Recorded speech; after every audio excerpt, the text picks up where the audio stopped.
times,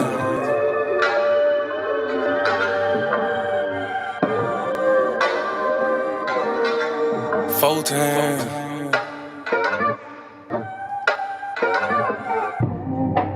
Doing gang things, living super clean. That done came up. Can't control us. 1 time for the men doing cane thing. Dead fresh to the T, living super clean. 3 times for my folk that done came up. 4 times cause the man can't control us. 1 time for the men doing cane thing. Dead fresh to the T, living super clean. 3 times for my folk that done came up. 4 times cause the man can't control us. Look at you done came up now. Get it how you live, mess the game up now. Ain't messing with yoga, but get the flame up. Hey, used to be Toby, but got your name back now. I see ya, paid under pressure. 25 lighters, got them all on the dresser. If it ain't for you, ain't for you then. If you a lame or a sucker, wanna dress you then. Grown up now, bump the childish ways. Got a wife and a bunch of kids to raise. Punch a clock side hustle or a business you endure to ensure that all the bills is paid. Slow clap for your homeboy, could've turned out like your homeboy. Been on the same block, cooking up the same rock on the cell block lot with your homeboy. But no, you had vision, you had goal. Brand new you on the old time road, take care home where you bust your low. Black men don't teach, screaming bump the hoe. Real men talk, real king ways. Still in captivity, but minds ain't slave. Got a little wisdom, boy, you PD grade. Giving out the knowledge on the stoop these days. 1 time for the men doing cane thing. Dead fresh to the T, living super clean. 3 times for my folk that done came up. 4 times cause the man can't control up. 1 time for the men doing cane thing. Dead fresh to the T, living super clean. 3 times for my folk that done came up. 4 times cause the man can't control up. 1 time for the folk that have moved up. Even if you had a slow start screwed up. Used to gang bang, now homie brewed up. Had a little plan, I had them blew up. Look at you like a man right now. Dressed to the T, smelling like a grand right now. And you ain't got nothing from a handout now. Just faith and hard work gets it planned out now. You could've took a bunch of dusty roads. The hand dealt with a bunch of cards to fold. To stay hot while the world is freezing cold. The same plot, but the story's never old. Slow clap for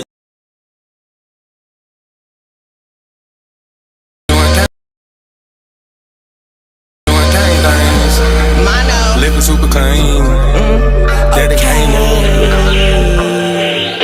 1 time for my king doing king things. Bump these hoes cause he know he got a good thing. Tune in to Why Boaz Don't Want Your Ass with your host, Miss Mono. Shalom and shalom, sisters and cousins, and praise the Lord, saints. It's your favorite housewife, Miss Mono. Every Thursday from 8 to 10 p.m. live on YouTube at Miss Mono's World and Monologue Magog. Now also available on Messiah TV on Roku and Fire Stick. Why Boaz Don't Want Your Ass. Don't miss it, sisters and cousins. Let him save you in the end like a Semino. Beers help me, shout let the silly go. 1 time for the men doing cane thing. Dead fresh to the T.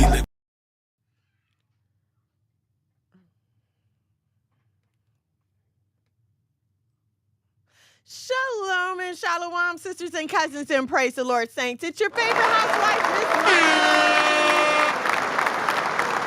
Good evening to you all. Shalom, Yamaya. Thank you for joining me. What's up to everybody on TikTok, Facebook? Listen, I'm trying to stay connected with y'all because I hate when I go back and I see the comments and I'll be like, oh, I don't want y'all to think I'm ignoring you. So I do have my Facebook up over here so I can see here. And I'm back on TikTok. They kicked me off. They had suspended my live privileges because of something I allegedly said, but no receipts. So I don't know why they suspended me, but I am back on TikTok.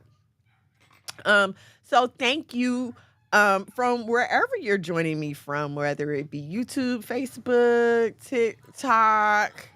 Please give me a follow at Miss Mono's World. If you are not on the excuse me 1 second, guys. I'm so sorry.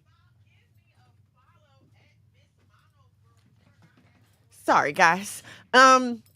Yes, so to keep up with all of my content, please give me a follow at Miss Mono's World, Facebook, Instagram, TikTok, and now on YouTube. Okay, like, share, subscribe. If you happen to be at the Monologue Magad YouTube, which is the YouTube for my also wonderful, also sexy husband. When this is over, you don't have to leave now. When this is over, head over to at Miss Mono's World. Like, share, subscribe, all that good stuff. I hope y'all are having a very pleasant Thursday. I don't really have a lot of filler stories because kind of everything I'm going to talk about tonight is going to go along with our main topic. Your reputation precedes you. And I think this is something that we really need to discuss, y'all. This is like a pull it in, a lending your ears conversation. We need to tackle this. And I'm going to tell you the incident with the lady with the brick. Angelina Israel, shalom and shalom, sis. Thank you for joining me. The situation with the brick, with the lady with the brick, they're calling it Brickgate, whatever. That really bought this home for me, okay? We're going to talk about that, and then we're going to go into a few other things. So let's talk about the premise of Brickgate and where I'm coming from with this, okay? If you all remember, I'm sure you've seen the video. There was a young Somalian lady who was hit in the face with a brick, and when she put the video out, she just made it seem like a man asked her for her number. She said no, and he hit her, okay? But as time went on and people started digging for information on this young lady, they come to find out that no, like she likes to walk around and slap people.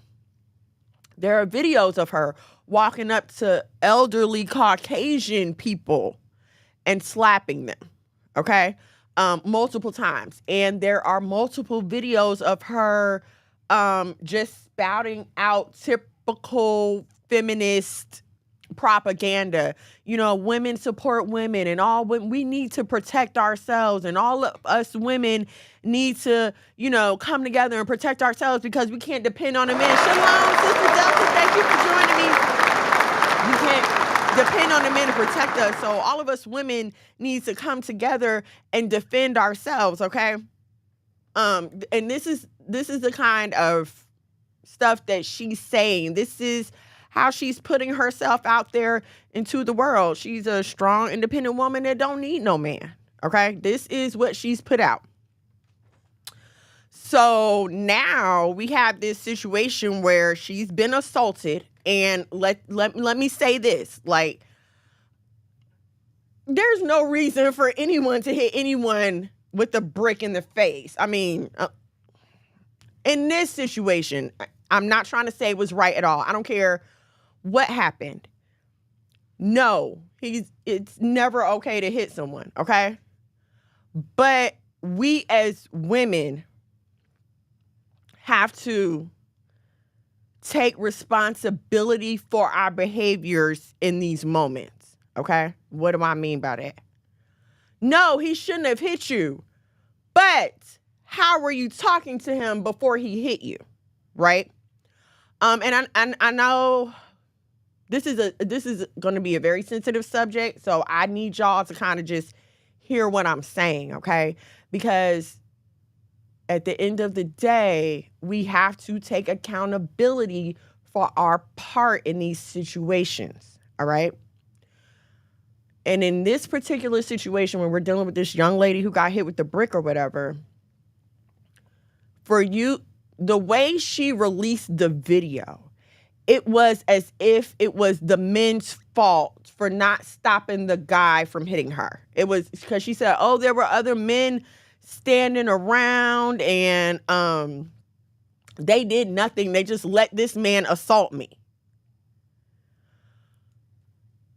Which, if that actually had happened, it's a sad shame, okay? But as we come to find out, this is a tight-knit Somalian community, okay? They were at a club, event, or whatever. Event lets out. She's talking crazy to the man. And there have been bystanders who were there who have like made videos and put their 2 cents in, and they're all saying the same thing. This girl is a known troublemaker in our community. Like, nobody is surprised that this happened to her. No, I wouldn't jump in to protect her. She's always doing stuff like this. And here's what we need to think about.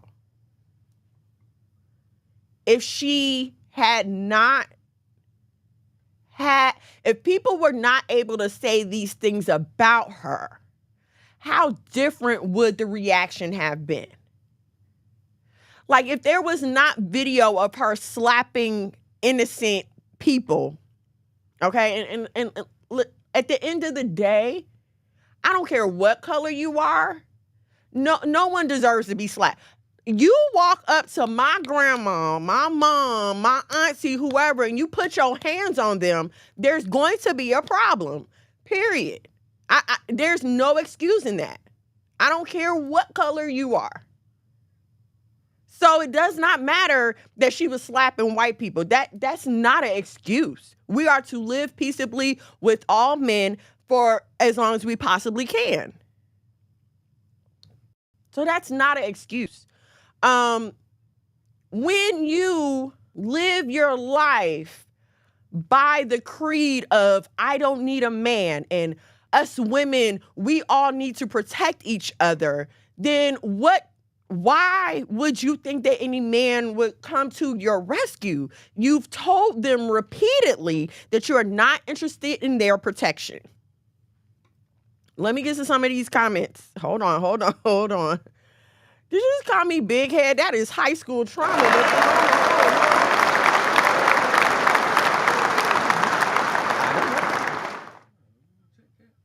Yeah. Girl, Delta, you trying to get me canceled. Where was them when he went upside her head? She got that brick because her mouth is reckless. And come to find out, that's what happened. She was talking reckless, and that is why she got hit. Where was them folks she was holding a torch for when he went over? Look, no, and that's the thing. Nobody jumped in. King Connect, Shalom and Shalom. Yamaya, the brick was a reminder that you can really get stoned. Okay, that was a word right there. The camera quality. Shout out to Monologue's dad for the camera quality, because it ain't me. Listen, I don't know. I just come down here and talk to y'all. That man makes the show run. Like, share, subscribe if you're on Facebook, YouTube, TikTok. Like and share if you like what we got going on here. Please head over to the Cash App, $ the House of Mono. $1 or $2 will do. Yes, I'm sipping on some Starbies because they had buy one, get one free. And my daughter bought me some. So, yay for her. All right. So look, let's go into this clip, okay? I have a clip to share. So let's go into this clip. It's gonna talk a little bit more about what we're talking about. So let's watch this, and then we're gonna come back. Like, I think they're doing a good job, but That's fine, but everybody's entitled to their own opinion, and I wasn't comfortable with my makeup and coming out here on camera with my makeup. So does that make me a no. But do you feel outraged person? Like sometimes it's not what you say, but it's how you say what you say. How did I You come do it? across entitled. Okay. And what does that mean? What does the word entitled mean? That means that I have a certain type of standard set for myself, and I will not drop them for anybody or anything. Okay, so listen That's to what that you just means. said right and it's just now. like I'm not meaning to disrespect anybody. And if you could ask them where to disrespect it. If I don't like something, I cannot be fake with you. I'm an authentic person, and I'm gonna tell you like I didn't like my makeup. Why would I come out here and feel, insecure? When if it's another makeup artist, can we try them? I didn't walk off set here. I didn't leave this place. But Tommy, there is a thing. There is a line between holding to your values and standards, right, and also having some flexibility when it's not a situation in which you have full ownership. When I let another makeup artist do my makeup, and I'm out here right now. That's being flexible. Okay, well, it's like I think they do an amazing job. Okay, so let's talk about this. And I did not introduce the clip, so I'm sorry if y'all don't know who that is. That is one of the actresses. One of the ladies who stars on Love and Hip Hop, and now she's on Baddies with Natalie Nunn. Okay, her name is Tommy Lee. She's a known troublemaker, known problem starter. So that's why she was supposed to be on the show, right? They're supposed to be trying to help her with her attitude. And so here's the thing. She had a complaint about the makeup artist. She had one makeup artist. She didn't like what the first makeup artist did. She asked for another one. Okay. And that in and of itself is not wrong, because you want me to go on national TV with my face not right. Why would I do that? I totally agree with her on that. Okay. But because of her reputation of being argumentative, disrespectful, over the top, she cannot have a legitimate complaint that people honestly respect. It's like anytime she says something, it's her. She's a troublemaker. She's the problem. She could be 100% innocent, which I feel in this clip, she was totally innocent. And if it happened the way she said it happened, and notice, nobody said that she was rude to the makeup artist. They didn't say that she caused the scene at the show. They did not have anything specific to say about her behavior at that moment. But because she is who she is, and she's done the things that she has done, she can't get a fair shot anywhere. She was being called difficult. She was saying, oh, you should have been flexible. Excuse me, would you come out here looking crazy? You see what I'm saying? And then, come on, we cannot skip the fact that we as Black women are already viewed as angry, hostile, defensive, argumentative, difficult. Like, we are already viewed as these things. Okay? So for us as Black women, we got it twice as bad, because not only do I have to be concerned about my reputation as a individual person, but I have the reputation of my entire race weighing on me. Because we can't act like when one Black person does something, we all don't get attributed those same characteristics. Tell me if I'm lying. Y'all can tell me if I'm lying. I don't think that I am. I've been walking around in this skin for 42 years. So, scrappy ex-girlfriend of Papa's BM in the club. Oh, I didn't know she used to date Scrappy. You know, he's all over the place. That man been getting around. Oh, okay. I didn't know that. She was actually calm right there. I've never seen her that calm. Articulate, peaceful, expressing herself. But again, because of her reputation, she's not going to get a fair shake. Nobody's going to want to listen to her because they already come expecting the drama. Okay? And so we need to apply this in our personal lives. Okay. And I don't mean to brag. And I know y'all probably like, dang, I'm tired of hearing about this. But listen, my husband has been the greatest example of this to me. He has. It's to the point where, like, if you have a problem with my husband, the problem is you. And people around understand this. They know this because he does not walk in anger. My husband tries to walk in as much peace and humility and calmness as possible. Okay? To the point where it's like, if you tell somebody a story and you be like, oh, Mono turned up on me, their first question is going to be, well, what did you do to make him turn up on you? Because he's not that kind of guy. You understand what I'm saying? Now, me on the other hand, if somebody was like, Miss Mono went off on me, what happened? What day was it? What was going on? You know what I'm saying? Like, I can admit that, okay? But that's what I'm saying about having a good name. And especially us as women, that holds so much more value because, oh, scrap DeLeon. Oh, okay. Because it holds so much value because we are the weaker vessel, okay? And as the weaker vessel, you have to understand, like, you need as much support in your corner as possible. Nobody's going to be a greater character witness for you than yourself. Nobody, you can call your mama, your sister, your brother, your wife, your husband, everybody who loves you. You can call them into court to give a character witness and say, no, I love this person. They're wonderful. They're so kind. They did this. They're so special. But at the end of the day, it's what you did that is going to testify to your character. You know?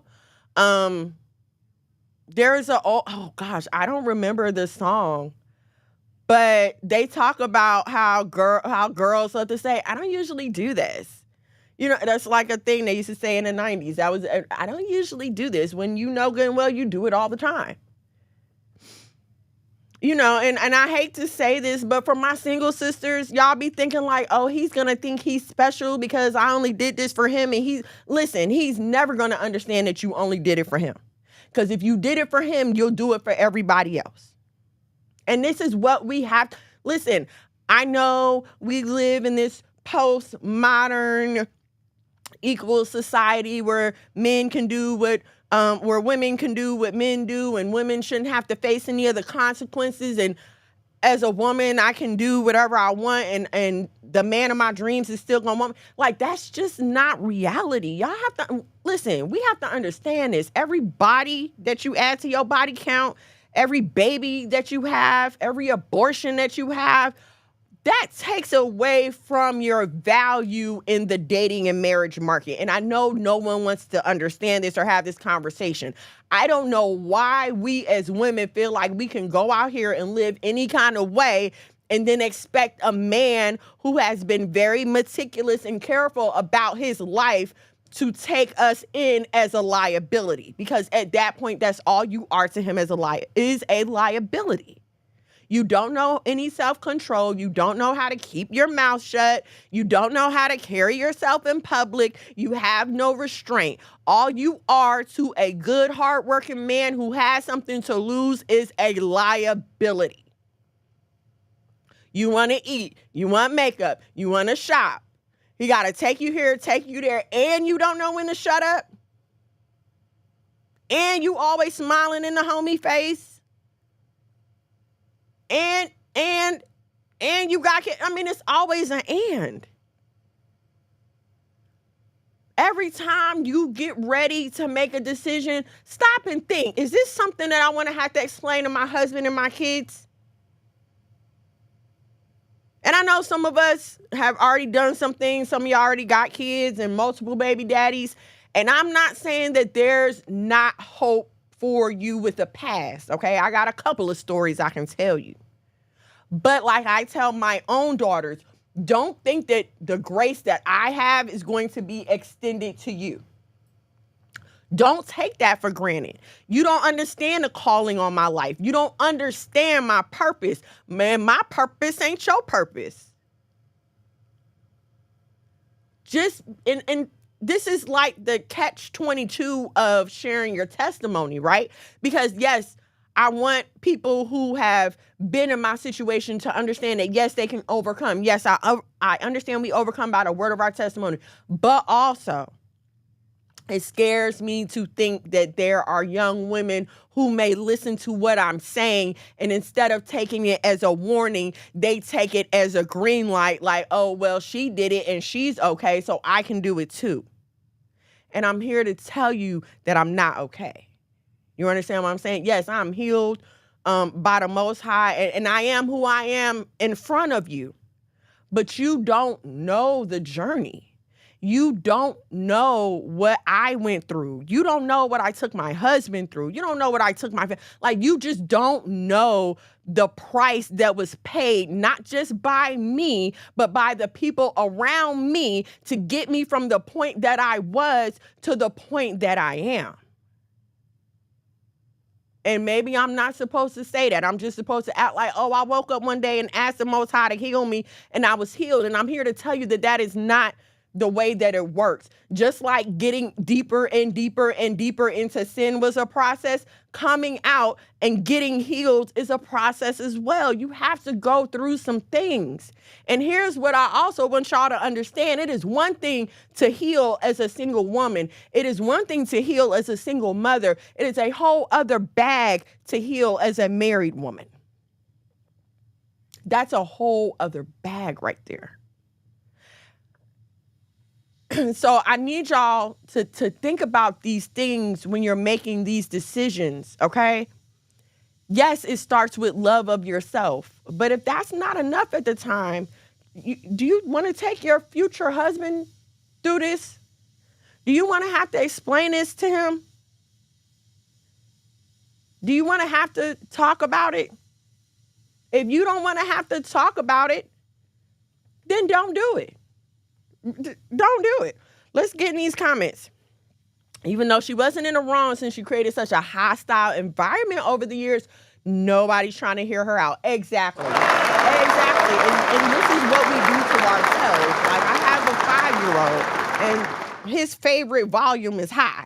His favorite voice is yelling. I don't know why he's like that. He's just a very happy and loud and rambunctious 5-year-old. But because he's always yelling, I don't respond when he yells, because he laughs loud. When he's happy, he's loud. So I just assume he's in there laughing and playing. You understand what I'm saying? But so it's the same thing. When everything is serious to you, nothing is serious. When you go off about everything, when everything hurts your feelings, it's like, okay, whatever. Like, nobody pays attention to you anymore. Seems like she assassinated her own character. That's exactly what she's done. Over the years, she has assassinated her character, just like Brick Lady. Over the years, she has assassinated her character. And here's the thing, nobody else did it. There's no one else to blame. When it comes to your reputation is solely based on your activity, how you carry yourself, how you respond to your situations. That is all up to you. Now, do people lie on people? Sure. I just found out somebody was lying on me this week. Big, great lies. I mean, lies. Okay? So yes, people lie on you. But from personal experience now, one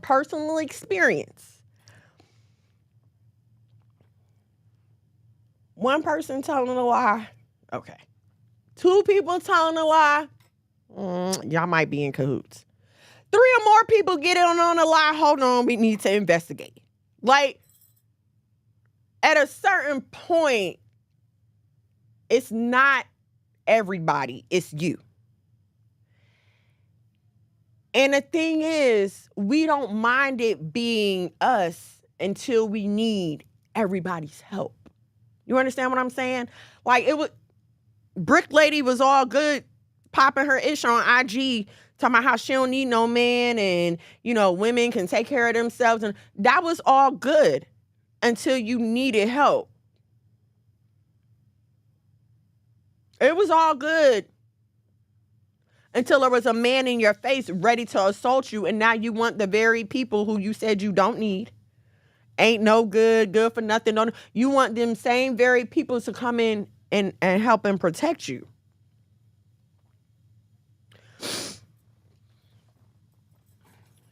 I can remember a time when men would protect women. They would break up fights. Like, if there was a domestic violence situation, they would break it up. But inevitably, what started happening is a man would go to protect a woman that was in an altercation with another man. His boyfriend, husband, whatever, okay? Now, this man see this woman get beat on, so he like, hey, break it up. He trying to diffuse the situation or whatever, because he sees this woman getting beat on. And instead of the woman being appreciative and grateful and thanking the man, more often than not, what would happen is that her and the man that was beating on her would then turn to the man that was there to protect her as if he did something wrong. So now this man's getting beat up, this man's getting jumped on, this man's getting killed, because he was trying to protect a woman. So, Thomas Thompson, shalom and shalom. So, what do you expect to have happen. How would you feel if you went to break up a fight, ladies? Okay, you going to break up a fight between who you think is your friend and some girl that's jumping on her, but the girl that's jumping on her and your so-called friend turn around and start jumping on you. Oh, that's not going to be your friend anymore. Whatever happens to you happens to you, because you've already shown me that you don't appreciate me. And I know what you might say, well, did that happen to them specifically? No, but why should they wait until it happens to them specifically and they're in a casket? Or they're laid up in a hospital bed somewhere? That's just not wise. And I don't, I had posted, like, the brick thing has nothing to do with her. They tried to make it a black people issue, a descendants of slaves issue, because now everybody black, okay? If you got brown skin, you're black, whether you're from Africa, but they're calling everybody black these days. So to differentiate from us, even some of us may not acknowledge that we are Israelites, but we all know that we are descendants of slaves, okay? So when they made it an issue about us, but it wasn't. It was a Somalian lady. She was at a Somalian club, and it was Somalian men standing around there. So this has nothing to do with us this time. Okay? And I'm tired of this conversation being directed toward the men. I'm tired of it, and I'm going to tell you why I'm tired of it. Because as much as we can sit up here and say, oh, if you do anything to my child, I'm going to whip yo. Or as much as your brother and your cousins and them, if he do anything to my sister, if he do anything to my cousin, da-da-da-da-da. But the thing is, right, after the thing is done to you, after you've been assaulted, after you've been raped, after you've had these things happen to you, no amount of kicking ass, no amount of fighting, even you shooting this man is not going to undo the trauma that has happened to this woman.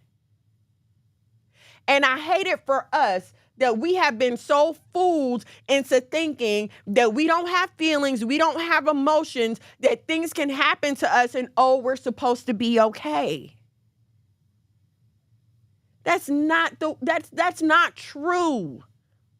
It is not true. We have to stop putting ourselves in these situations. And I'm going to tell you something, okay? As a lady who has been here for a few more years, you know what I'm saying?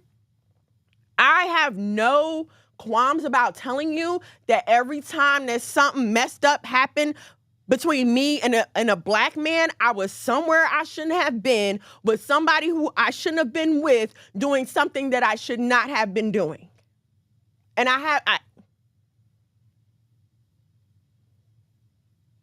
be clear, I am not talking about innocent children.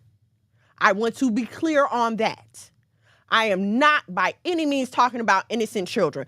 I'm talking about grown adult women who know we not living right, know we not doing right, want to be out here in the streets thinking we just as big and bad as the men. But then when something happens, we want to cry wolf and play the victim instead of taking accountability for our actions and saying, you know what? I should not have done that. If I wouldn't have done A, then B would not have occurred. If I wouldn't have been at spot C, D could not have happened to me. But we don't want to have these conversations. We'd rather just keep saying, oh, it's okay, you're the victim. No, the big bad man, he shouldn't have did that. And again, no, he shouldn't have. But me saying that is not going to do anything to bring back the innocence, it's not going to bring back the you that happened before the trauma. And I don't know why we don't get that. I don't know why we can't understand that. And let me get into these comments. And then we're going to keep going. Okay, let's just get to the comments. Men calculate risk, and the old boy was wrong. However, she put herself in a messed up predicament. And this is what I'm saying. See, people want to get mad. Women will get mad for saying that she put herself in that situation. But if you get mad, instead of listening and acknowledging and taking notes, you're going to find yourself the next person in this situation. You don't have to believe me. But what you can do is put yourselves in these situations and then get on TikTok, Instagram, and Beyonce's internet and be talking about how come black men don't protect me. Auntie, you about to hurt feelings with that statement. I hope I do. But I hope it jogs some people to think. Like, yes, preventative measures should always be taken. Always, period. Personal responsibility is a thing. Nobody deserves to be assaulted, but y'all know how they are. And you know you can't fight a man. That part right there. You know you cannot. You can't. Black women, protect your life because no one else will. And listen, I know y'all want to act like, oh, all black men are supposed to protect all black women, but no, they're not. Not when y'all won't act right. Not when y'all won't be obedient. Listen, y'all can deny the Bible all you want. You can deny the law of God all that you want. But my life has been a personal testimony that when you carry yourself the way that the Lord has told you to carry yourself, you just don't deal with a bunch of BS. Nobody approaches me. No, I'm not saying they don't look. Nobody approaches me. You know why? Because I'm not looking back. There's a certain way that you carry yourself when you are single and looking. Okay? There is a certain way that you carry yourself when you are married and content. And I believe men can smell that 100 miles away, which is why they may look, but they never have the audacity to approach. I protect those under my covering. But this is what I have been telling y'all. Like, y'all want the protection, but you don't want to give the respect. You want the protection, but you don't want the obedience. You want the covering, but you don't want to stay inside the bounds of that covering. I'm not out late. I run my errands in the morning. I run my errands in the morning and during the day. Okay? I'm trying to be in the house by 4 or 5 o'clock cooking dinner.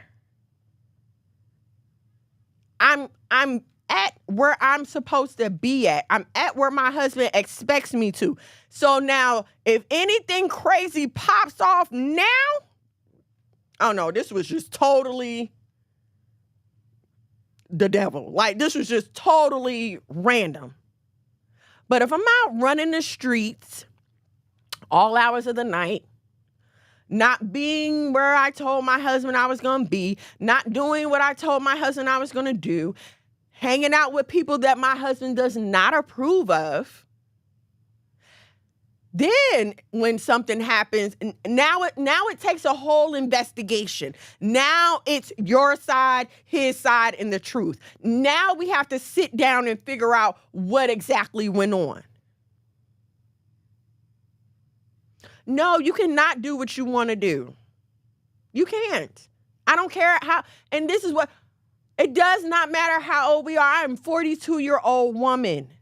I can't do what I want to do and get away with it. Sure, I could decide to start tripping, but there are consequences to my tripping. It's just like when your man do something crazy and you start wilding, whether it's justified.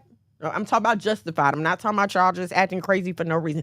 But he done lied about something or stepped out or something, and you are handing him the business as you rightfully should. He didn't choose the consequence, okay? He might have chose to do whatever sets you off, but if he had his way, you'd have never found out and you wouldn't be going off on him right now. You understand what I'm saying? You can choose the action. You can't choose the consequences. And I know. I know this is such like a controversial take on it because we're told like, oh, we're women. We should be able to wear what we want to wear and do what we want to do. But I don't see De Beers laying diamonds out in the road for people and they lock up the Gucci stuff at the mall. They put cages. I mean, they cover that. They have detectors on it. They do so much to keep you from getting valuable material objects. And for some reason, we fail to put that much value on our own bodies.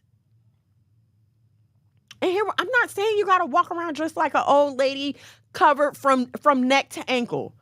Now, if that's what your husband has going on in his household, then I'm not talking to you, okay? If that man told you to cover how he wants you to cover, then cover how he wants you to cover, okay? But for my single sisters, those who still have a choice in the matter, have this conversation. Find out what is acceptable to him and see if that matches up with what is acceptable to you. Because I've had married women who come to me, my husband won't let me wear heels. My husband won't let me wear makeup. My husband won't let me get my hair done. He won't let me. Ma'am, sis cousin, did you not know about this when y'all was dating? Did y'all not talk about it? Did he not explain this to you? And see, a lot of times what we do is we will change to try to get the ring and then or get the marriage or whatever. And then once we get it, we want to complain. No, you can't do that.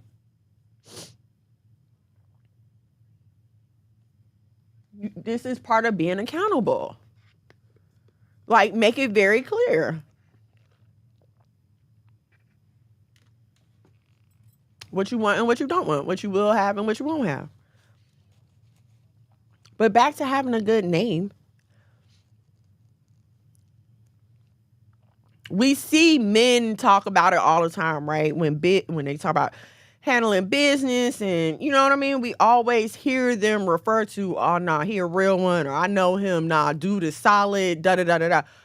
But not too often do we, you know what I'm saying, have women who will reflect on this and talk about the importance of it. And I feel like it's something we really need to address.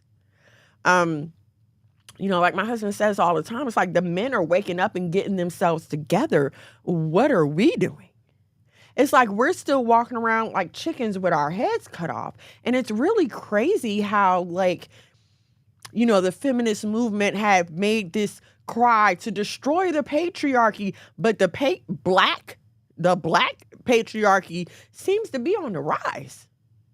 So no, we're not going to destroy the patriarchy. What we're going to do is get the women up to par to be able to support the patriarchy. So you know what? When black men finally come into power, we're not going to turn on them and accuse them of having toxic masculinity. We're not going to turn on them and tell them we don't need them and we should be just as good as them. We are not going to repeat the mistakes of our ancestors. Please, y'all. Please. Let's just take a look back, y'all. Okay. And I hate to say this. I don't understand why people love The Color Purple so much.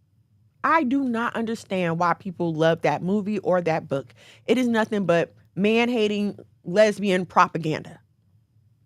If you don't believe me, read a summary on it. And so I'm pointing this out because, you know, this is a book that is lauded as a milestone in the black feminist movement. But what you see is black lesbianism.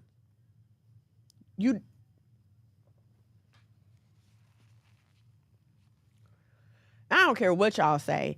Any woman that's talking about she don't need a man. But anyway.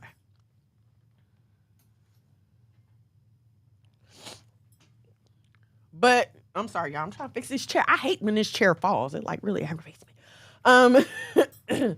But if we can't see by now, I think it's just because you're in denial about the fact that black feminism is Black lesbianism. I don't know how much more plain to make it. Look at what has happened to us. Even now in this day and time, with all these sex positive, body positive, feminine minded artists, feminine minded celebrities. We even get these talking heads that are supposed to represent us. How come the powerful Black women that we're given are never given to us to be examples of being a good wife and mother? How come, with the exception of maybe one or two, how come we're not shown healthy Black families? Why don't we have more families like the James? And I'm not talking about the controversial stuff. I mean, at their core, when people bring up LeBron James and his family, it's not a bunch of mess. It's not a bunch of rumors. All they can say is they were high school sweethearts and they're still together today, and that's beautiful. We need more stories like that. But the stories that we keep being fed are of dysfunction, halfway doing stuff, marriages that are only exist for the purpose of business. I mean, there's so many dysfunctional examples of the Black woman in relation to her man. We never get a healthy, cooperative wife supporting her family in their vision. Whenever we see a Black woman, even in a family, she has to be pushed to the forefront. Let's go back to Blackish. Bo was a doctor. Her husband was an ad man. And I understand ad men can make a lot of money. I'm not saying there's not money in advertising, but we can't act like this society does not put more respect on the title of doctor. If you go back to Claire was an attorney, so they were equally respectful, so I can't really even say that. But it's always the woman has to have one up on the man. Let's go back to some of y'all favorite TV show, Martin. Gina had a great job the whole time. She was in advertising. She was getting promoted the whole time. Great career, college educated. What was Martin? A goof off? Yeah, he had a radio show, but remember when they sold it and he was out of a job and he went on that whole... Gina was always a little classier. She was always better than him. And I hate the fact that we have taken that and allowed it to make us feel like that we're better than our men. And, you know, y'all remember Kevin Samuels? And I feel like his show was the greatest example of this, because there will be Black women who were not necessarily A+ material demanding A+ material. And I know I'm not supposed to say that because, oh, we're all beautiful on the inside or whatever excuse y'all are going to come up with. But if you kept it real with yourselves, like, you would have better outcomes in your dating, right? Because maybe if we as women would sit down and be like, you know what? I realize A, B, and C about me. I realize I have a high body count. I have multiple kids. I have multiple kids' fathers. You know, I don't make the greatest amount of money. Like, you can be real with yourself without being like, without condemning yourself is what I'm saying. You can be real. You can take an assessment, you can examine yourself, and then you can be realistic about your dating options and choices. And what I mean by that is, I know I'm not supposed to say this, but I'm going to say it anyway. If you have multiple kids and multiple baby daddies, and this man is coming up to you, no kids, no baby moms, great job, and all this other stuff, you should probably think twice about what he actually wants from you instead of thinking, oh, this is my fairy tale come true. He going to throw on his cape and save me. But because we're not willing to be honest about where we are, we're not going to be honest about the kind of man that is going to come into our lives.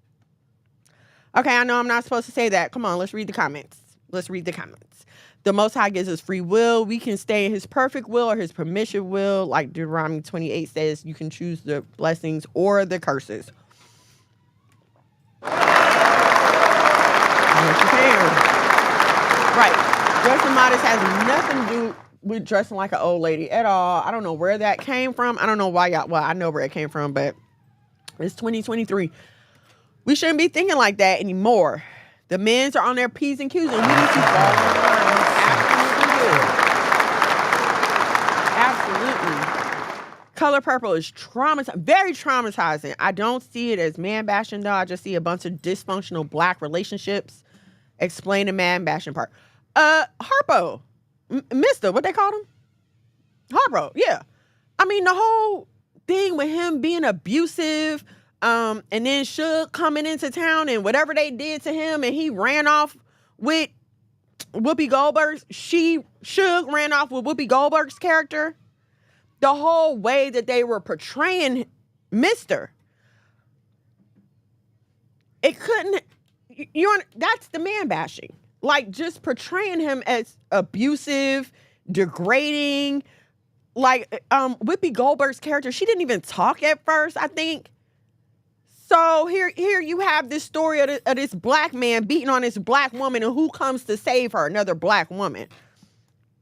And then you wonder why we have this BS going on that we have right now. All women support women. That's some bull crap. I'm sorry, it's not going anywhere. They can't say nothing about LeBron and Savannah. She's never out here acting crazy, dogging him out, and he's doing his thing, minding his business. Exactly. Like, if he is doing anything, nobody knows about it, okay? So, kudos to them. Black Manosphere meeting up this weekend. Well, you let me know how the Manosphere meeting goes.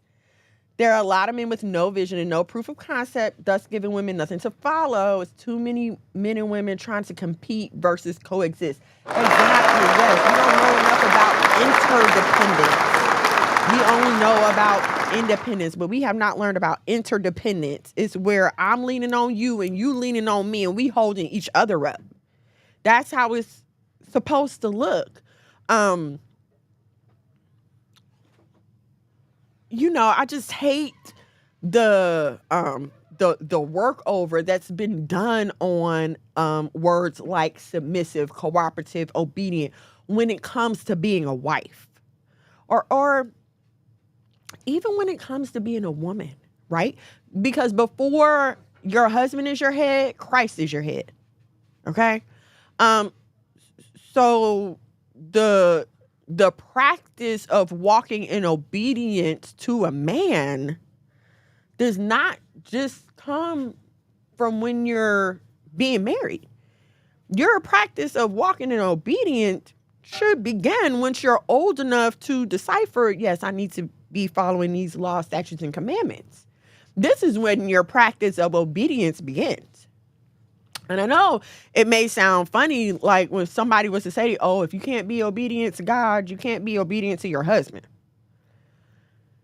And I know that might sound a little far-fetched, but I'm going to say that it's actually not far-fetched, because you have to think about this. Like, if you have a hard time being obedient to the Most High, the one who gives you breath and can take your breath, okay, the one who supplies your every need, the one who can change your life in the blink of an eye if he chose. If you have a problem being obedient to God, who has every good thing to offer you, what good how are you going to be obedient to this mortal man, this mere flesh right here?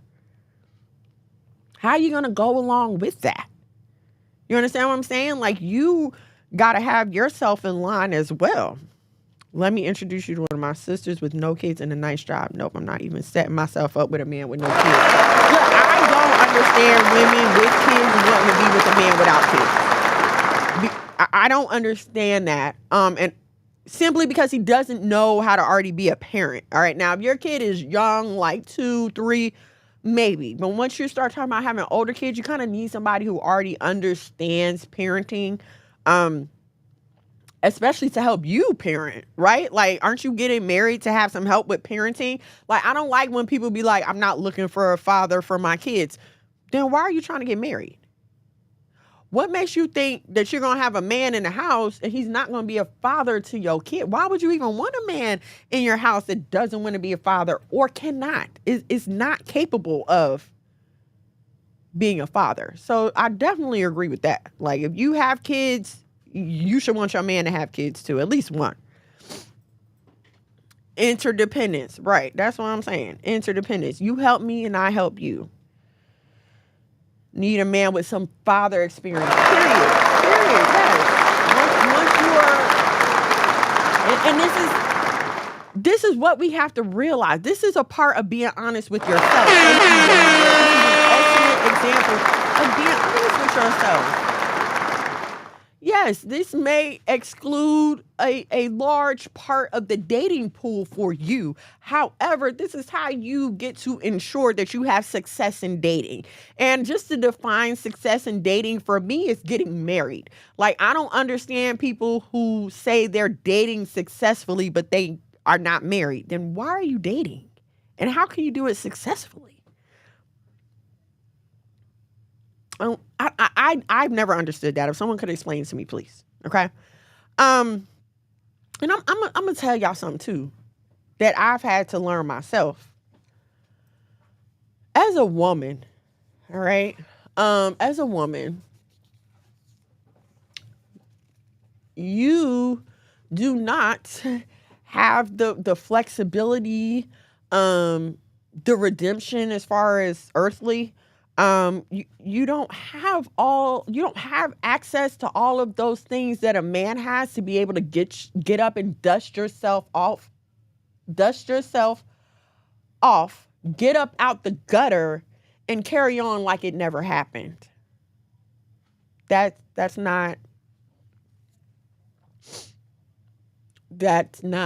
It's just not realistic. And I know, we want to be able to be free and be ourselves, and I should be able to say what I want to say and do what I want to do, and nobody should care, and everybody should love me the same. And that's just not realistic. That's just not realistic. And I need us to wake up out of this fantasy. Here we go again. It's the problem of not being told the truth from the beginning. Like, yes, you can get up and repent, but how many times do you expect to keep doing the same thing? How many times do you expect to whore yourself before people start calling you a whore? How many times are you going to rob the bank before they start calling you a thief? How many times are you going to lie in my face before I can call you a liar? You see, y'all are having one night stands, but it's a lot of nights. Okay? It's a lot of different nights. You don't just have the occasional slip up. No, you slip up every Friday and Saturday. Sometimes on Wednesday. Like, it's the things in your life that you are claiming, oh, I don't do that, or only every once in a while. These are the things that you will begin to make habits and will come back and bite you in the behind later on. Okay? You got to stop lying to yourself. I know. I'm not supposed to say that. But it's like a drug addict. Okay? Let's take an alcoholic, because I think that may be easier for people to like relate to. It's like an alcoholic, right? They can get in trouble and they go to jail. They go to jail. Of course, they have no choice but to be clean in jail, right? They come out, they go through the halfway house. Probably going to be clean through the halfway house too. Now, once you get out the halfway house, there's nobody around to control the alcohol in your premises. You could very well walk into a liquor store right now and buy the place out and binge out. But if you are honest with yourself and you're serious about loving yourself and having the best for yourself, you're going to avoid those situations that bring temptation to you. You're not going to go to the liquor store. You're not going to hang out at the bar. You're going to explain to everybody like, okay, I want to hang out with y'all, but I can't take the temptation of drinking. So if y'all going to be drinking like that, I don't need to go. We don't want to have this kind of honesty with ourselves because we feel like, oh, it takes away from the fun. But what we have to really stop and ask ourselves is this situation fun, or is it just a distraction from what I don't want to face in my life? And sometimes what you don't want to face can just be being lonely. You make a lot of bad decisions running haphazardly from loneliness. And when I say haphazardly, I've talked to y'all before about just driving without a goal. You're just driving in circles, wasting time and resources. You're not doing anything productive. In fact, you're only hurting. You're never giving, only taking. This is what happens when you go through life haphazard. And this is what happens when you're running from loneliness with no direction. You'll settle for anybody. You will settle for any man that will smile in your direction just so you don't have to be lonely. Instead of pouring your energy into something that's going to be productive, let me take this new class. Let me learn this new hobby. Let me learn a new language. Let me pick up a book. Let me explore museums and at least put yourself in better atmospheres, for crying out loud. But y'all running from loneliness will go and hang out at the corner store or at the gas station where all the men who you claim to want to avoid in your life are. Why? Because you're so lonely and any creature with a penis will do right now.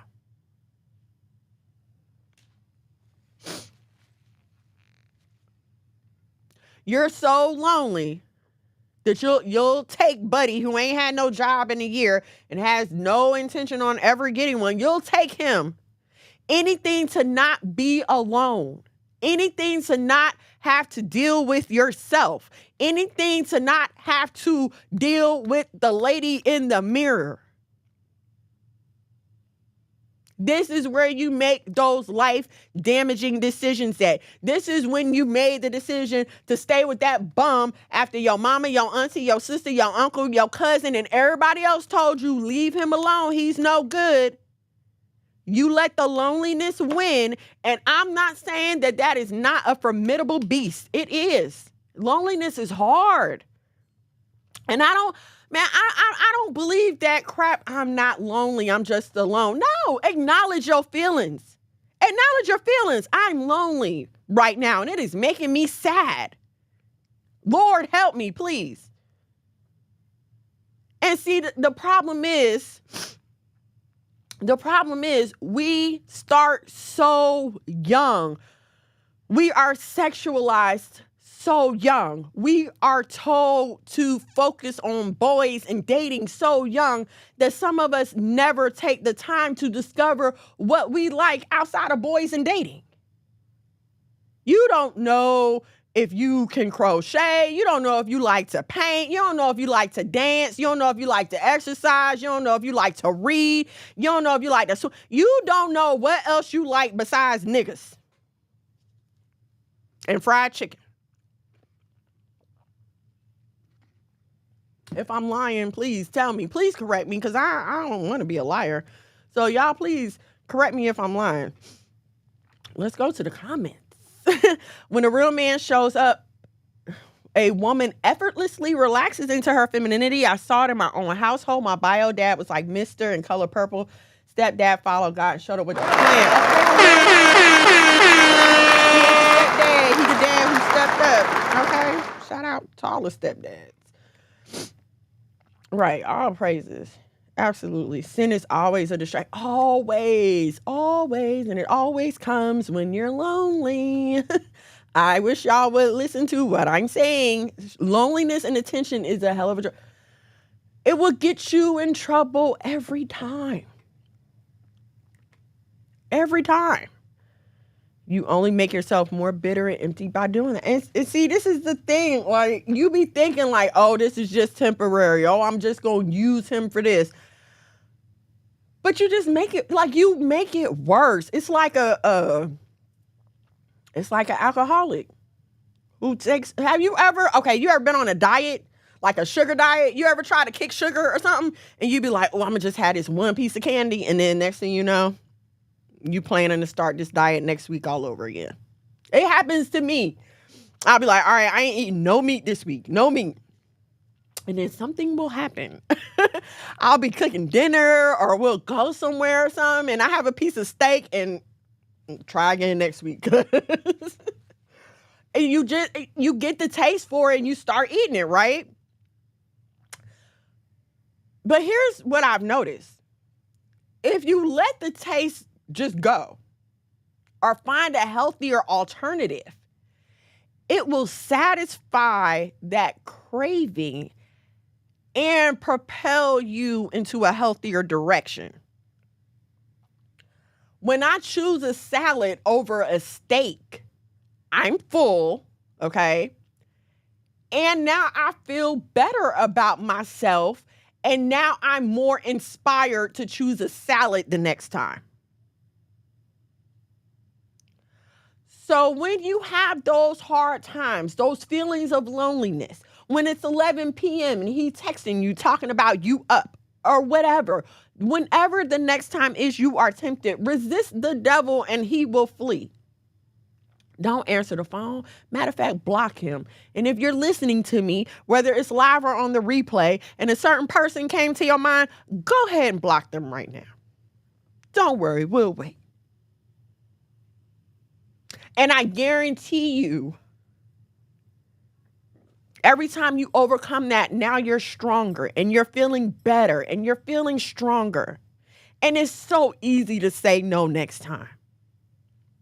And I'm going to tell y'all something else too. A lot of this stuff that y'all going through, a lot of the feelings that you're having are to help other people. Yes, it's for you to overcome it. I don't like, it's hard. It's not fair. Why do I have to go through this? I get it. But it's not just for you. It's for the people that you're going to run into. It's for that young lady that's going to come to you next week going through the same problem. It's for your niece that's going to come to you in 2 weeks and she's having the same type of issue. You want to be able to tell her, yes, baby, the Lord will get you through. This is how it worked for me. But y'all don't want to do that.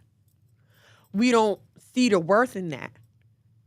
What's the point of me suffering? Why am I going to sit here and struggle with my emotions when it seems like everybody else is out there happy and with a man and they all giddy, and why not me?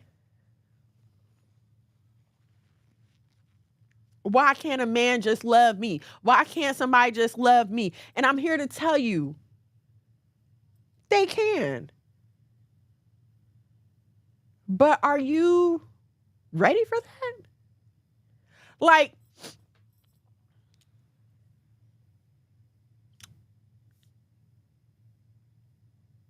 do you mean what you say and say what you mean? I'm gonna tell y'all something about me. I don't consider myself an ice queen, right? Like I don't. Once I like you, love you, consider you my friend or whatever, I think I can be very tolerant of things. You know what I mean? You hurt me once? Okay. Hurt me twice? Hurt me 3 times. And I'm not saying it's exactly 3 times. I'm just saying once I reach my limit on the foolishness, I am done. That is it. I don't want to talk. I don't know. Don't call me. Don't know nothing. I will cry in the car. I will cry in the bathroom at home. But as for you, you may as well have never been born to me. Some of y'all have got to get to that point with certain people in your lives before you can ask God to bring you the people that you need and or want. Well, not want, need, because what you want probably ain't good, but what you need.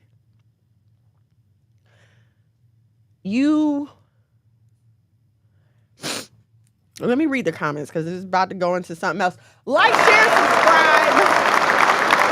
Turn on your notifications so you know when we go live here at the House of Mano. You're not lying, but I will say I knew I liked men in music, okay? It was men. Men was in there, right?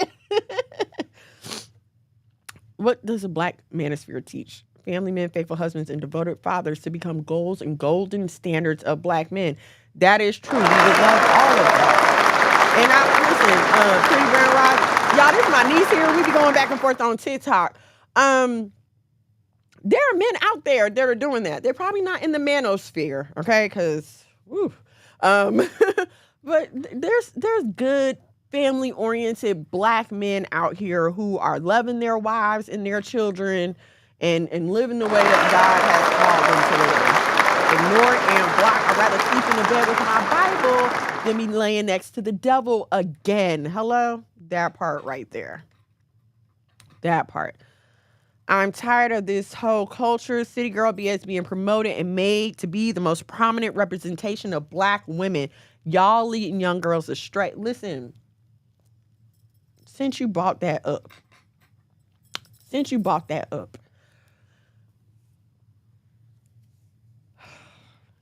y'all, this situation with Megan Thee Stallion. Now, and I think it goes along with this, what we talking about right here. I wasn't there. I don't know. Tory Lanez has been convicted of shooting her. That's all I know. Okay.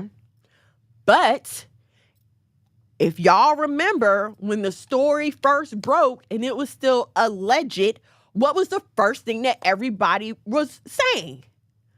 Oh, she want to be a hot girl. She always talking about finessing niggas. She got what she deserved. They said this. And even today, after this man has been sentenced and convicted, or convicted and sentenced, whatever order it goes in, even after all this, there are still people who are still saying that even if he did shoot her, it does not matter because she's a hoe. And now, right after this has happened, hold on, I'm going to show y'all this because I want y'all to understand how warped this is. I'm going to pull up a pic that I want y'all to see.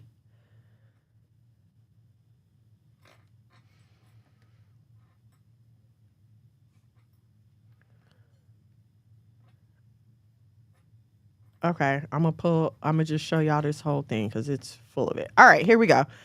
I'm gonna show y'all this. And I don't know if y'all have seen this. I'm sure you probably have, though, because it's been all over. Notice the cover for the new Cardi B and Megan Thee Stallion song. Do you see how it's showing these two basically laying up on each other? Like, y'all see this, right? All this on the heels of the shooting incident, the sentencing, and all the talk about it. And so this black woman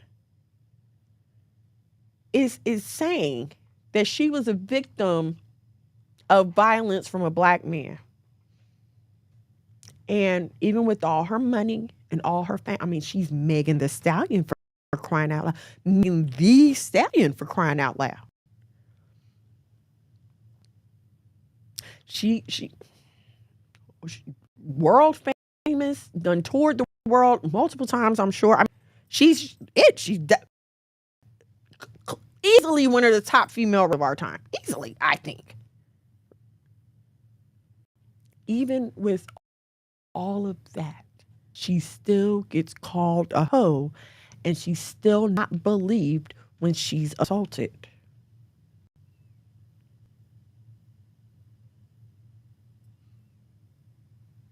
And even now, I don't like it. I don't like the fact that she was shot. And now she's going back to the very behavior that allowed people to justify the violence against her in the first place. If she had a good name and this happened. And let's take away the Black in America issue, okay? Because let's pretend that America is black, okay? And it's just us, all right? For the purposes of this example, all things being equal,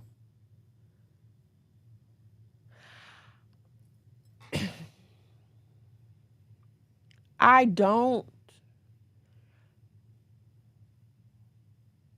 not saying that violence against women who wear hijabs does not occur. I'm not saying that. But from what I've witnessed, and I've never lived in a country that has mandated hijab, so this is just my little outside observation. We don't hear about those women being assaulted like that. Not like here where it's just an everyday random occurrence. We don't hear about this like that. And even with that, we will still deny the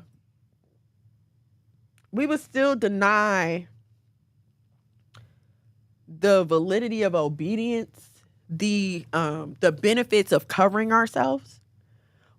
Even watching that, we still deny the very truth that is in our face. I don't understand it. All right, Megan the male horse. Oh yes, Lord. And everybody's saying she's a man. You know what's sad? What's sad is, like, I want to say, no, she ain't no man. But it's sad that could even be a possibility. It's sad that that's a considerable argument. You know what I'm saying? Like, it's totally sad that I can't bet you $100 right now that that's not true. And that's not a reflection of her personally. That's just the world that we live in. You understand what I'm saying? That's the world we live in. I don't know. I didn't follow the trial that close or whatever. The WAP video was promoting whole culture and all of their stuff does. All of their stuff does. That Cardi B and Lotto video, rip me off the plastic, whatever. I mean, all of their videos do at this point. Because all they do is twerk on each other. They be grabbing each other butts. Like, they literally be making out with each other in these videos. So, I mean, literally, that's all that's going around. Black lesbianism. This is a sad truth about Meg. Folks put more focus on her sex life than the facts of the case. No one is willing to state in court under oath that Terry did not shoot her. Not even Tory. Dang. See? Of course not, because they be minding their business and doing what their husbands or fathers told them. See? That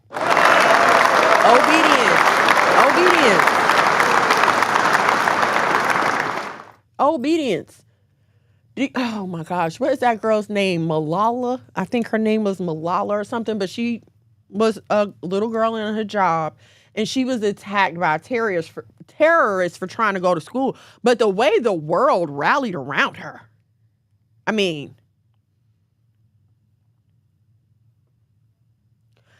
and so we see women in other cultures embrace humility, embrace piety. If you watched, what was that, Sex and the City 3, where they were in the Middle East, and the women like had to take them behind closed doors so they could show them like the beautiful clothes that they wear under their hijabs.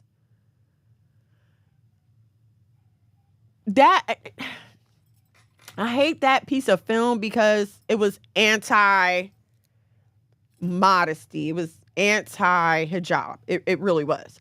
And it was totally a slap in the face because we are always complaining here in America about the male gaze and about feeling violated.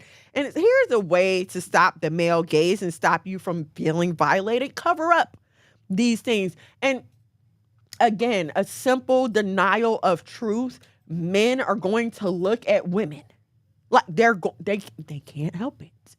I don't know why we don't understand this. They're going to look.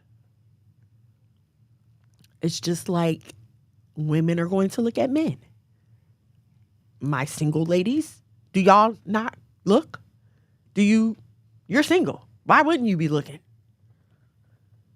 So why wouldn't men, why is it okay for women to look at men and men don't look at women? Why is that not okay? All right, hold on. Let's answer this question right here. Miss Mono and Yamaya, what is y'all's religion? Just curious. I don't judge. So we don't necessarily subscribe to a religion. What we know is that we are the Israelites that the Bible speaks of. So we know that it is our duty and obligation to keep the law, statutes, and commandments of the Bible. So it's not a religion. This is who we are. We are those people. We know black and white and race and stuff is a social construct made to keep us, suppressed in these current conditions that we're in.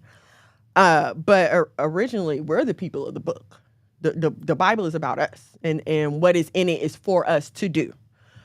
So when we're talking about modesty, this comes from the Bible. When we're talking about how we carry ourselves, our reputations, having a good name, everything that I'm talking about here is Bible-based womanhood. Whether it's single, whether you're married, or whether you're a mom, we take our direction from the Bible. So, okay. I love you, Maya. It's not religion, it's our true culture. We're good people, and so are you. Yes, we are. Okay, so hold on. I want to make sure I didn't miss any comments. Meg is an anomaly. I'm not a hater, just a fan. I can't rationalize getting a degree to promote city girl. Like you were supposed to get the degree so that you wouldn't have to keep doing this stuff anymore. I don't know if y'all saw Cardi B's video where she was like crying her eyes out. And even Sukihana has a video like that's out there where they're literally crying because of what they have to do to stay in the music industry. What the songs that they have to talk about, the things that they're saying that they don't necessarily want to be a part of that life anymore. If y'all saw Cardi B start on Love and Hip Hop New York, she was a stripper. She was getting on Instagram every day, and she just kept going until she blew up. And it's like, okay, yeah, I blew up and I made it just to have to go back and do the same stuff that I was trying to get away from in the first place.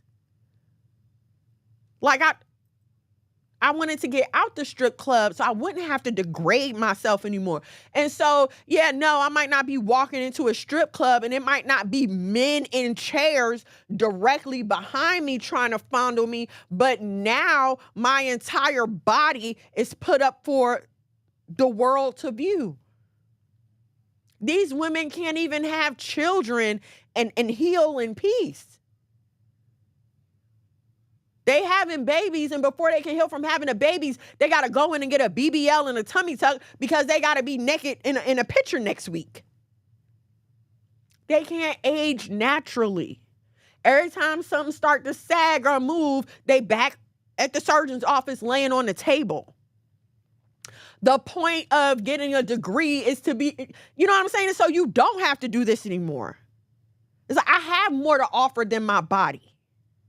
And I'm telling Meg, listen, I'm starting to think that Meg, I'm going to put Sexy Red and Sukiana is definitely 1A and 1B. But Meg, now that you mentioned her having a degree and still doing this foolishness, she's definitely number 2 or just the stupidest. Because we tell women to get a degree so they can use their mind instead of their bodies. But what is Megan Thee Stallion doing? She's basically sending a message to these girls out here that your degree don't mean shit. You could still be a hoe. Hoeing is still more profitable than an education. That's the message she's sending. And I just wish the girl had never went to college. Like, I just never... I wish she wouldn't have never went to college. Because what are you doing? I would rather you just remain ignorant.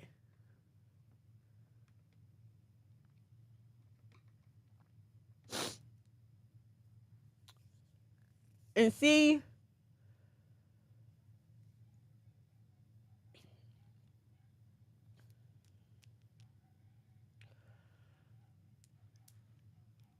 you don't, I need us as women to understand this. Because I'm going to be honest with you. I have just seen the degradation of women become a national pastime. What do you mean? I remember when they weren't allowed to call us bitches and hoes in songs. Like, that was a big deal. Like, you just didn't hear that. Early 90s.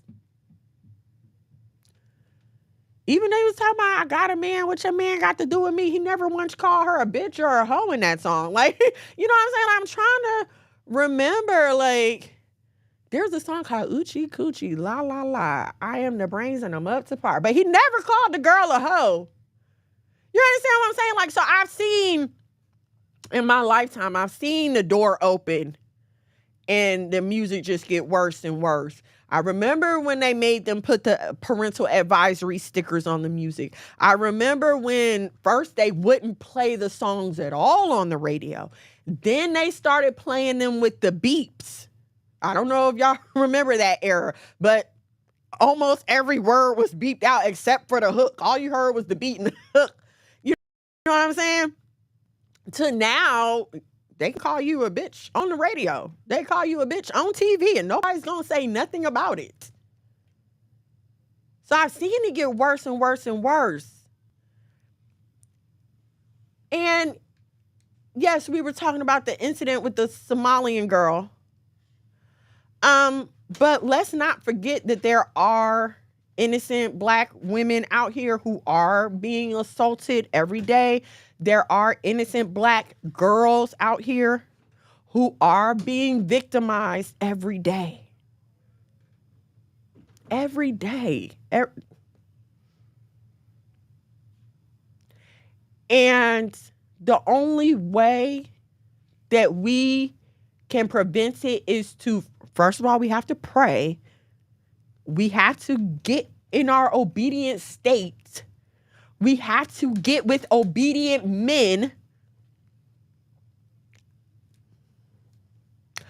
I don't know how y'all get with these men who do not have a firm foundation in the Bible, who do not have a firm foundation with the Most High, who do not have the same understanding that you do. I don't know how you get with them and think that anything successful is going to come out of that, especially Mams's cousin, when you know better. When you know better. I'll never forget. I don't know who I was listening to, but they said, once you obtain new information, You are now responsible for that information. You can no longer act like you did not know.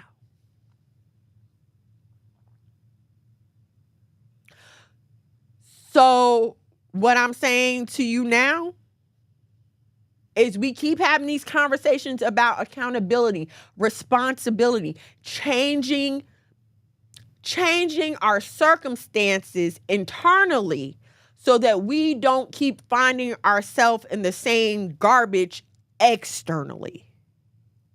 Because it's not until you change your mind, the way you think, your habits and your thought process, that anything is going to change for you. It's not until you decide that my good name is more important to me than this good 5 minutes that this man is promising me that you're going to be able to find something more. Oh my gosh. Did I hear somebody's? I don't want to misquote. So I am going to say from my own personal experience,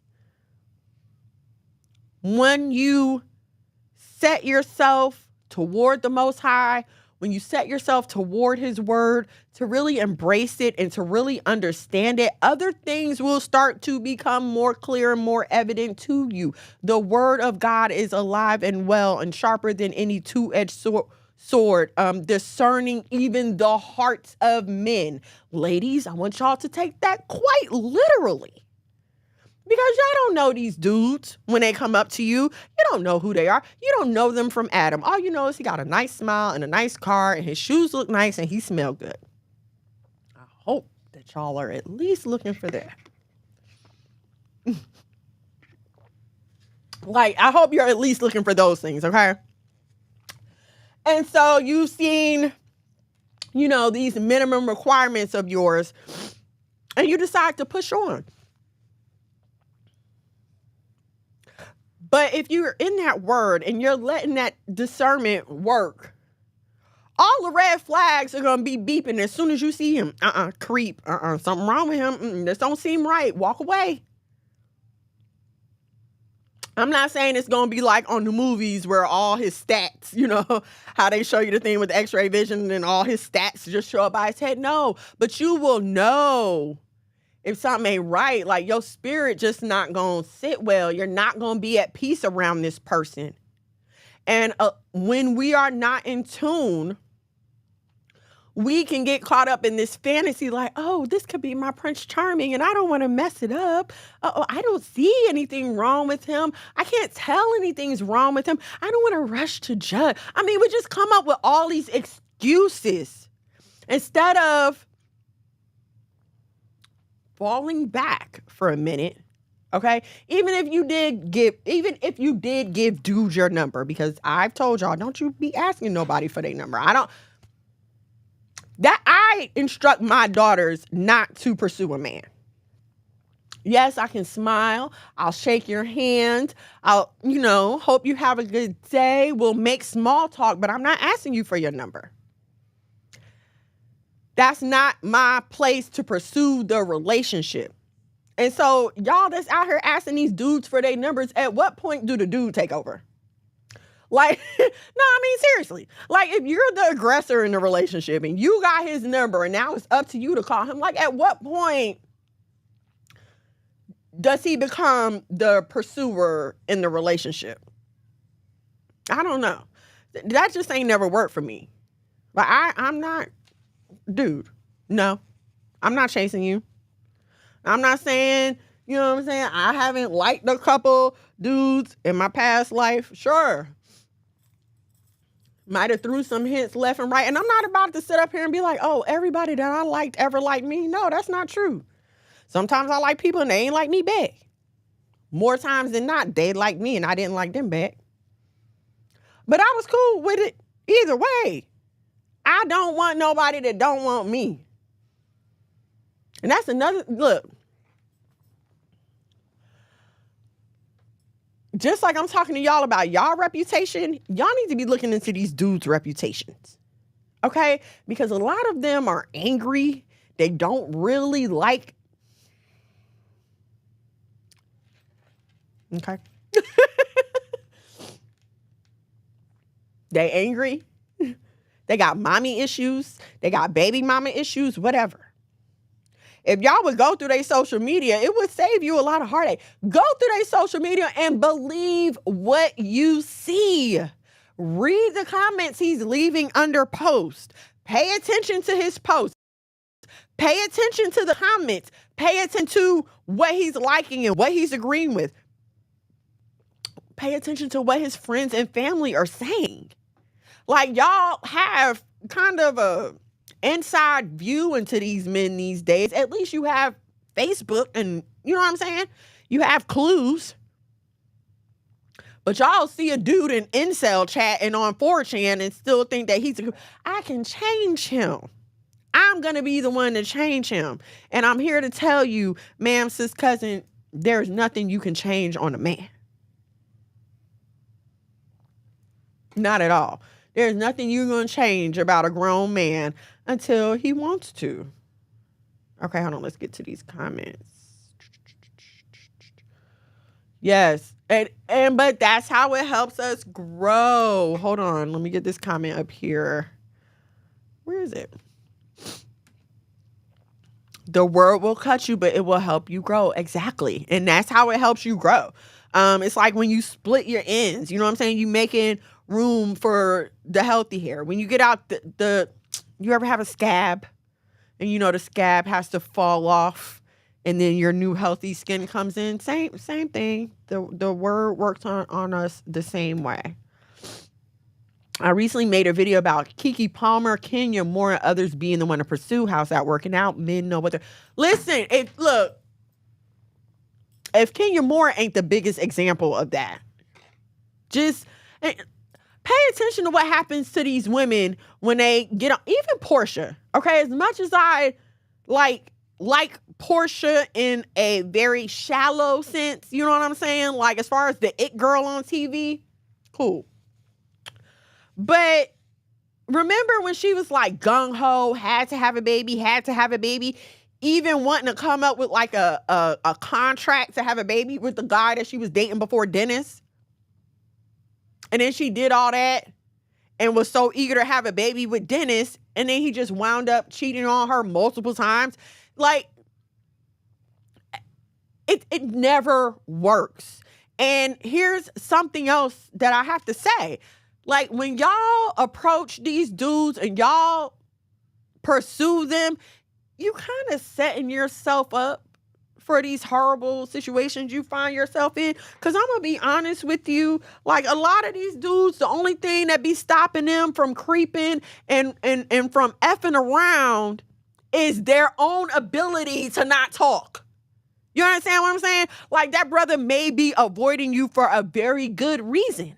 He may not be asking you for your number because he know he got a girl at home, or he know he got a wife, or he just don't feel like dating right now, or maybe he don't like your cup of tea. Maybe he's a coffee drinker. It could be anything. But what I'm telling you is, y'all gotta control yourselves. And see, I know. Why isn't it up to the men? Why isn't it up to the men? You know why it's not up to them? Because no matter what he do to you, he gonna get up and go back to where he is with who he love, doing what he want to do. You're gonna be the one sitting up at home crying, wondering why all men ain't. And now you trying to get up under a new one to get over the old one. You're the one left in the mess. You're the one that has to clean up your feelings. And if you have any kids, now you have to deal with their feelings. And if you're a single mom, you don't even get time to deal with your feelings. There's no time out when you have kids. They don't understand that at a certain age. They don't know, well, why is mommy not paying attention to me? Why is mommy sad? It's not up to the men because they are not affected like you are. It is not up to the men because guess what? That man can get up, take a shower, wipe your scent clearly and completely off of him and act like he never knew you. The only way you can prove that he knew you is if he left some DNA behind. And if he was smart, he did not do that either. So there's literally nothing that anyone can do to prove that this man knew you. You, ma'am, sis cousin, however, have to allow this man to enter you. And no matter how many showers you take, you're never going to be able to undo the fact that that man was inside of you. That's why it doesn't matter what the men do. It's just like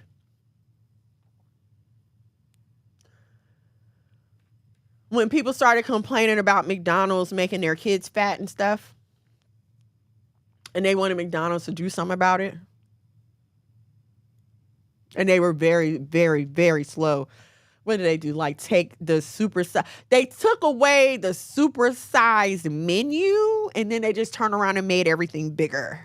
I don't know if y'all remember when this happened, but it was like when Supersize Me came out. And I mean, everybody saw it. It was a great big uproar. So they were like, okay, we'll take the supersized menus off the item. Probably only because Supersize Me was the name of the movie, and they didn't want people coming to order something supersized at McDonald's being reminded of the movie and deciding instead to go get a salad. So let's stop calling it supersize. We'll just make the large a gallon. You know what I'm saying? McDonald's doesn't care because it's not affecting them. It's not affecting their kids. Their kids probably don't even eat McDonald's. So no, they don't care because it's not affecting them. Why the tobacco company still keep making cigarettes even after the government sued them and they got to pay all that money? Because people are still buying cigarettes and they don't have to do you think that however many billions of dollars they paid out in that lawsuit, do you think they even care?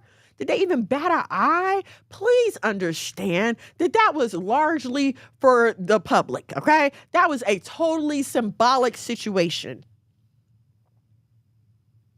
They don't care because it does not affect them. It only affects you. And what makes it so crazy, like my good sis Yamaya just said, you're paying for it. So why would he care? It's not affecting him, and you're giving him the coochie that he wants. So not only is it not affecting him, you are paying for it.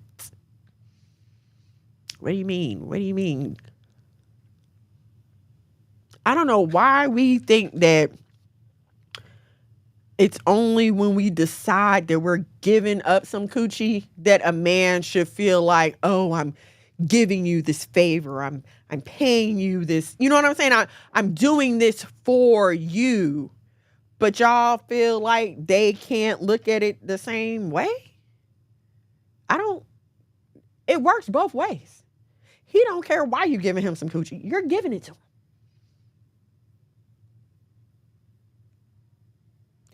And in the name of equality, y'all got these men out here believing that sex is an equal exchange. And I'm here to tell you, single ladies, it is not. Because that man is not letting anybody inside of him. It is not an equal exchange. If it was an equal exchange, then there would be just as much stress for men to not have sex until they're married than there is for women. But it's not an equal exchange. You are receiving and he is giving. And when you don't know who you're laying down with, you don't know what they are giving you. And I'm not just talking about physical diseases. I'm talking about spiritual problems, mental issues, emotional issues. Some of y'all are crazy. Some of y'all are. And you crazy because You gave this one a chance and he hurt you. You gave that one a chance and he hurt you. You gave that one a chance and it didn't work out. So by the time you get to number 4 or 5, he's not just dealing with you. He's dealing with you and the 4 or 5 men that came before him who you feel like did you wrong. And yes, I'm going to say you feel like. Because the theme for the rest of the year is we have to take accountability for our actions. And sometimes they didn't do us wrong. Sometimes we just don't listen. We have these figments of our imagination. I told y'all be making up relationships in your head. You've made up a whole situation, a whole relationship. He barely told you he liked you, but in your head, oh, he loves me.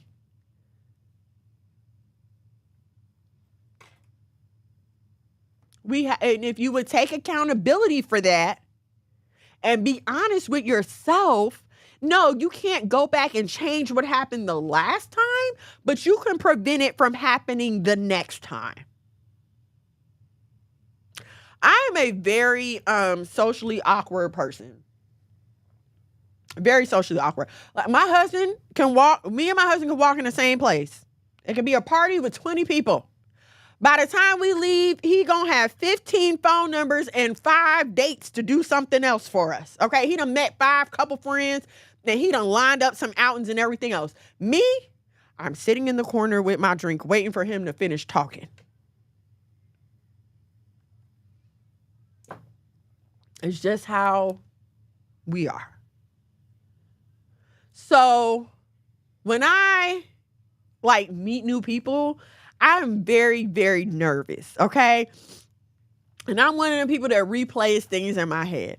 So if I said something clumsy or something that was just crazy, I will beat myself up about that. I have to get myself to get out of my head about it. But I will beat myself up about that and be like, okay, so the next time I meet this person, I'm going to make sure that I'm not, I get like that. And I know this about myself. You understand what I'm saying? I don't remember where I was going with that, but let's go to some of these comments here. Oh, I know what I was saying. Okay. I know what I was saying. Thank you. So I will say to myself, okay, next time I'm going to do better. Next time I can't change what happened the last time I ran into this person, but I can be prepared for the next time.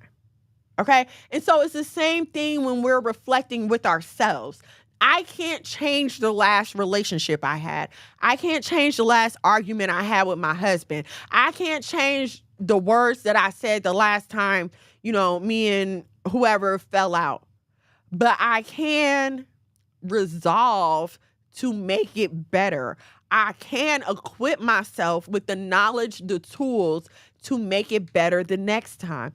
I can resolve to listen and communicate better, to make things better in the future. So no, while you cannot change your past, you can prepare for the future. And let me just say this, okay?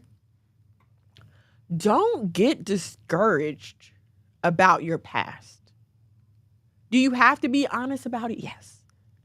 I'm going to tell y'all something. It was like a whole year. I remember a year. No, more than a year. When I just was dealing with regrets. It's like every regret I had came up and I had to deal with it. I had to reckon with it. I had to examine it and see where I messed up. What I shoulda, coulda, woulda done. And not for me, because I can't go back and change that. I can't go back to 18, 19, 25, 21. I can't go back and change anything. But through the power of the Most High and His Spirit, hopefully somebody is listening to me that can say, okay, nope, I'm not going to do that. Oh, okay, I'm not going to do that. She just said that didn't work for her.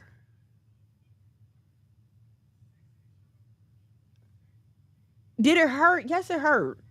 It hurts. when you alone with God and he start playing your life back for you, that John hurts. It's very painful. It make you want to stop talking to him. Like, you know what, Lord, we good. I don't need to talk to you about this no more. We good.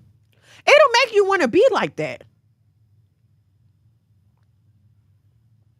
But if you want better, if you want to grow, and listen to me, I hope you don't feel this way. But if for whatever odd reason you may feel like it's over for you, at least hang on for your daughters. Try to make a change for your daughters. Come to terms with who you are and the things that you've done so you can have honest conversations with your daughters. Me and my kids had a talk the other day, and they said some stuff, and I'm not going to deny anything that my kids told me happened in the past, unless it's just some off the wall ish. And I'm like, no, ain't no way. You know what I'm saying? But when they be like, well, Mom, you remember when you said, or you remember when you did, or you remember when this, or you remember when that?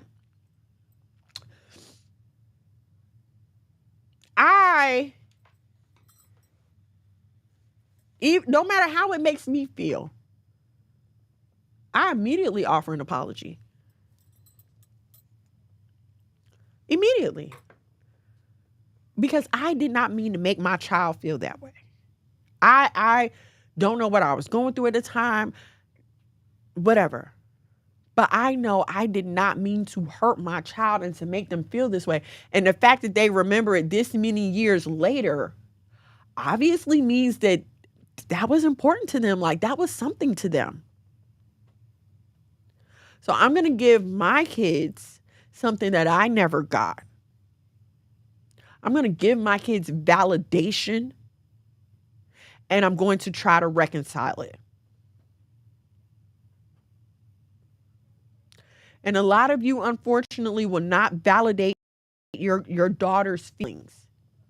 And so you have them looking for validation in all the wrong places. You wonder why every time a man smiles at her, she jumps up and gets happy. Well, look at how you talk to her and look at how you treat her. Especially you single mothers. Hey, Pookie. Especially you single moms. You're just like you're sensitive and you have feelings, so does your daughter.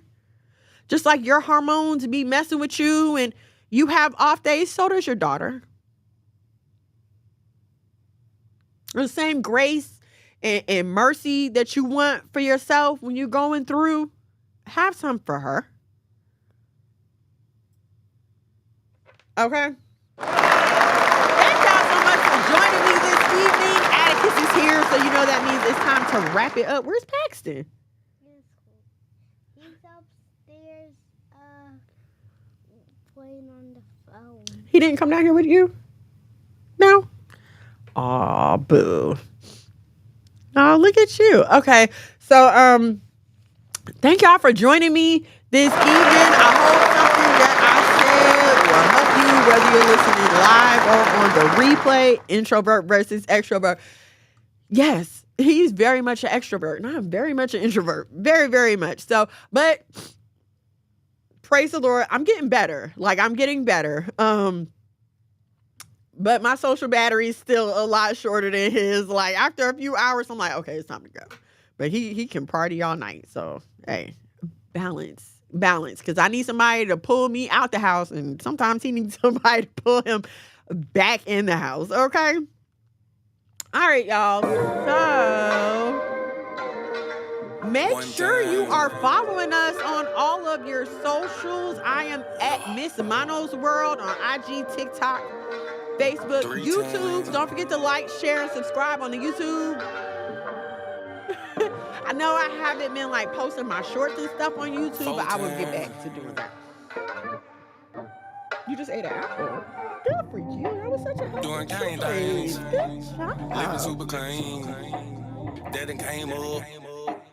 Can't control us. One time for the men That was doing a gang much things. better Different. choice. Very good. Time for my folks that done came All right, if you are not following the wonderful, illustrious, sexy head of the House of Mono, please head to @MonologueMcGad on your socials. Don't forget to stream Let the OG Talk. It is available on all of your streaming platforms. It's Paxton! Paxton is in the building. Thank you, Yamaya. Listen, if y'all have some topics you want me to cover, or some clips or something that'll be really good, please DM them to me. If you feel better DMing them to my husband, for the brothers, please do. He's at Monologue Again. Shout out to my audience on Nasaya TV. Listen, if you have not downloaded the Nasaya TV app, you are really missing out on a great app. I mean, not just my show, a lot of other Israelite programming is available, and they have like regular movies, shows for kids, documentaries, all kind of good stuff. So that's Nasaya.tv. It's on your Roku, your smartphone, your Fire Stick. Use the Nasaya.tv if you don't, if you can't like download the app and you just want to watch on the browser. So again, that's Nasaya TV. Shout out to everybody watching from Nasaya. Anybody else? Anything else? What else we gotta talk about, you guys? Just faith and hard work gets it planned out now. You could have took a bunch of dusty rolls. The hand dealt with a bunch of cards to fold. A rainbow. While the world is freezing cold. The same plot, but the story's never old. Slow clap for your kinfolk. Could have been asking what your info. Prosecutor could be trying to do you in for the 2020 so you passing out the info. But no, you had purpose, you had plans. Head over to 3mgmusic.com to stay up to date with everything that's going on with 3MG. Real men talk, real king ways. Let's see what else. Anything else, you guys? If you like something that was said on this evening, or if it hits you tomorrow, Friday, whenever it does, please head over to the Cash App, $, The House of Mono. $1 or $2 will do. Thank you in advance. Thank you to everyone who has already given. I appreciate your gift, no matter the size. We totally appreciate it here at the House of Mono. Say goodnight. All right, guys. I love you so much. Thank you for hanging out with me on behalf of Monologue Magad and the entire House of Mono. We would like to say we love you. Shalom and good night. One time for my king doing king things. Mom, these hoes you got a good thing. I submit and I cook and I clean and I never hold back. You don't know? Okay, say goodnight. Made me honest, I got a ring. All praises to the most high, let it sing. A real man, able, sister never came. And I ain't going nowhere. This is not a game. You want to say it with me? Look at you, girl, you're lonely right now. Settling for bums instead of let's say it. Ready? He provide and protect. Shalom and shalom, sisters and cousins, and praise the Lord. Say it. All right, y'all. Love you. Good night. Like a Seminole. Be help me, shout it, let the silly go. One time for the men doing kind thing. Dead first to the T.